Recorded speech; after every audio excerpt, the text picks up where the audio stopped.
So they are piss sharks. Got it. Hi guys, so the title of this video says the blind apex predator who eats polar bears and lives for centuries. And I thought I need to see this because if he eats polar bears, I'm a bear too, you know? What if he comes for me next? So I gotta inform myself about this beast clearly.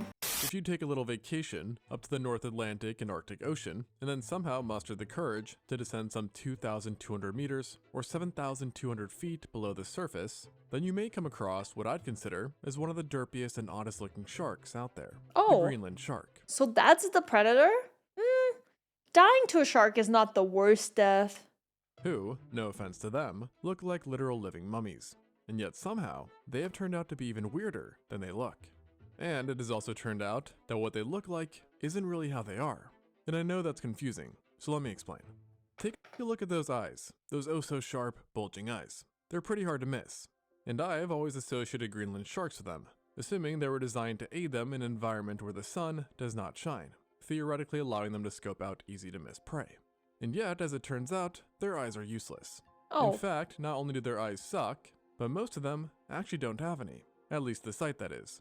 Considering that the vast majority are legally blind. And how many, you ask? Well, try basically every single one of them.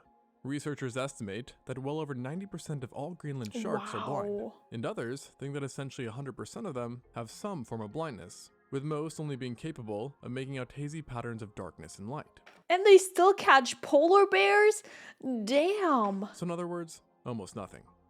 But it's not entirely their fault that they've ended up in this poor condition, as their blindness isn't actually due to them being born blind, but rather thanks to a buggersome creature, which you might have spotted if you really analyzed every picture I used. Yeah, I saw that, but I was wondering what the hell that is. So far.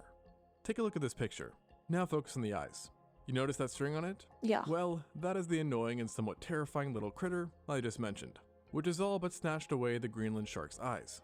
No, for a second I thought maybe the critter is what kills the polar bears, but I don't think this thing counts as an apex predator. And it also says it's blind, so this has to be the shark. And its name is Maddiekuma elongata. It is a type of copepod that only measures about an inch or so, and has made its whole life purpose to live off of Greenland sharks, specifically eating their corneas for survival. Talk about bad tenants. And virtually everything we know about these parasites is just this, as they are rarely, if ever, found elsewhere than on a Greenland shark. And in one's lifetime, it's thought that each shark may support hundreds of generations of these freeloaders. Dude, imagine you just exist and some fuck-ass little creature is like, yo, your cornea looks fucking delicious. Let me snack on that for the rest of my life and you can't do anything about it. And then before I die, I'll send my whole family here so they can snack on your cornea too. Oh, it makes you blind? Tough luck, I guess. Like, what is the audacity of these things? Which turn out to essentially not even give any benefits back to the shark. Because originally it was thought that they might have glowed in the dark or did something useful to help attract prey towards the sharks. But this, unfortunately for our shark friends, does not actually seem to be the case. So here it is with no eyes, has a parasite eating its face perpetually, is super slow thanks to a very high amount of slow twitch muscle fibers, and lives in basically the abyss. So in other words, everything seems against it. And yet, don't count it out, as the Greenland shark always seems to come out on top, including in the food chain. This is likely thanks to its powerful senses, as besides having a lackluster vision, which is probably a generous way of putting it, they do actually have impeccable hearing, a fantastic sense of smell, especially for finding dead things, and the ability to feel pressure changes so precisely that in a way, it can actually map out its surroundings. And so armed with these senses, the Greenland shark has basically become a ninja, especially when you factor in its stealthy slowness, which surprisingly can actually be seen as a good thing. Now, most of its diet comes from using its powerful smell to detect carrion in the water, but they've also been observed using their slow speeds to quietly drift up to a variety of animals undetected, before using lunges and surprisingly nasty bites to take them out, with its top teeth having been designed to serve as anchors in flesh, while the bottom ones cut out huge chunks of meat. Wow. And the unlucky animals that might feel this include the usuals like seals, fish, and even whales. But then get this, they also partake in the occasional moose, horse, and reindeers. How do they find moose, horse, and reindeers? All of who have been observed swimming in the ocean and have been found in the stomach of Greenland sharks, who, mind you, are actually massive, measuring 6.4 meters or 21 feet and weighing over a ton. Somehow they looked way smaller on the footage, but I guess they're large. And then for the cherry on top, not even the Arctic's so-called king, the polar bear, is safe, as it has also been found snugly within a Greenland shark's stomach. And analysis on its remains implied that it wasn't even a dead polar bear that was just washed out to the open waters, but rather one that was eaten alive. Meaning that not even in the North Pole can you swim without the fear of sharks. And get this, if the prey is small enough, it can use a suction attack to swallow them whole, and this includes human-sized ones. Though thankfully, attacks in our kind seem to be rather rare, minus, just one human leg that happened to be found in a specimen's stomach. But never mind that. Does anyone know whose leg it was? Oh, 1859. Okay, at that point, it was probably not not possible to find the person who was missing a leg all of a sudden. Besides the point.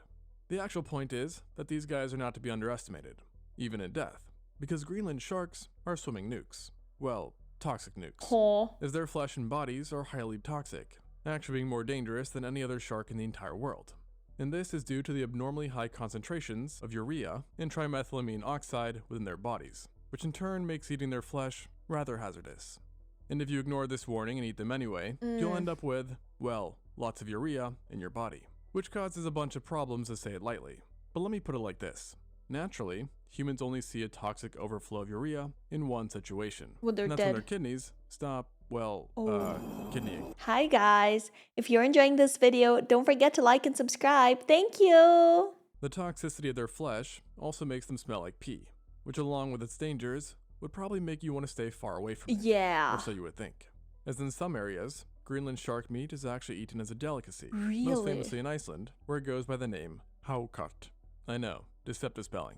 And it is made safe by fermenting the meat for more than a month, basically putrefying the flesh and transforming the urea and other harmful things into ammonia, which can still technically kill you, but thankfully reaches safe levels in the meat. And if you're wondering about the taste, Anthony Bourdain so eloquently called it the single worst, most disgusting, and terrible tasting thing he had ever eaten.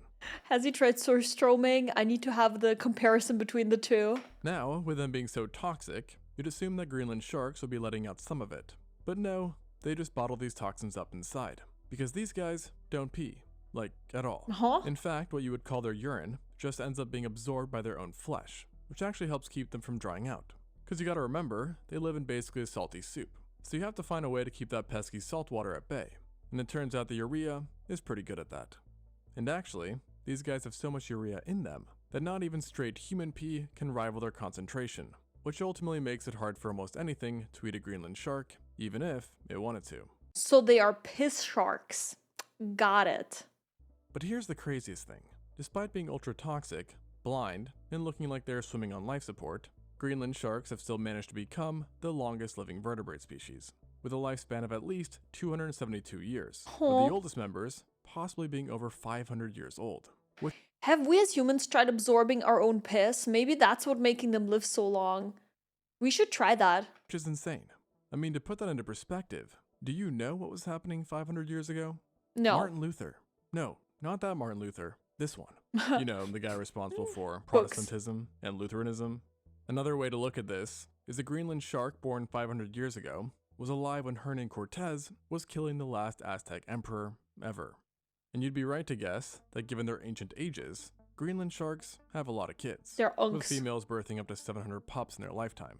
And here's the real kicker. 700? Man, I don't want to be a female Greenland shark. That sounds exhausting.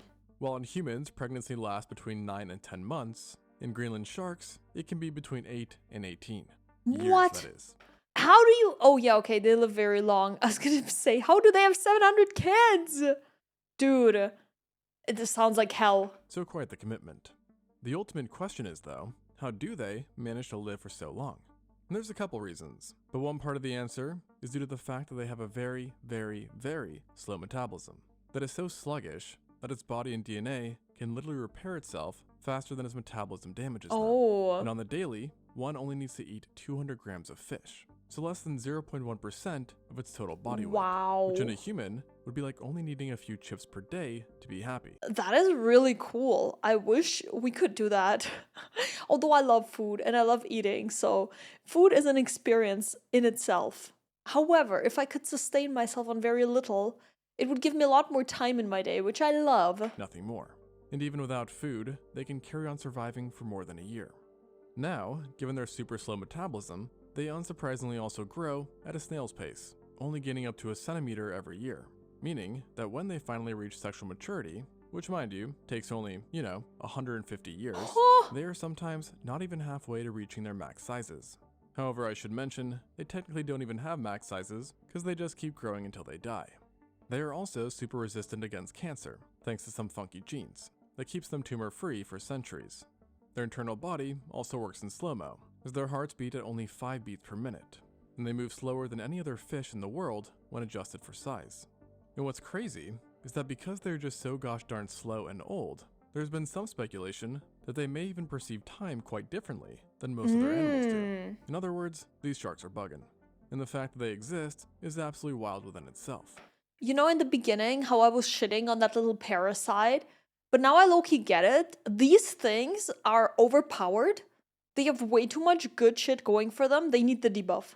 I understand it now. I was shitting on the parasites, but I feel like there's a reason they are here. And of course, whenever an animal lives for a surprisingly long time, people flock to it like vultures to a carcass, which is also a great segue to plug my last video. So go watch that. It was a good video, you should watch it. And in recent years, many studies have been carried out trying to see if we can apply its longevity hacks to ourselves.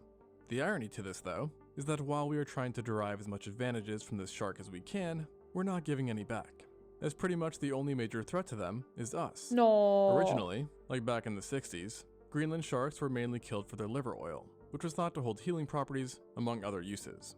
But eventually, with the introduction of synthetic oils, this practice was thankfully stopped. But since then, commercial fishing has gotten much more popular, and while not purposely targeting the sharks, it is estimated that annually, about 3,500 Greenland sharks are accidentally caught each year. Of these caught, not all of them die, but many do. And it's guessed that in recent years, that up to 50% of all Greenland sharks have been killed by human fishing and other activities.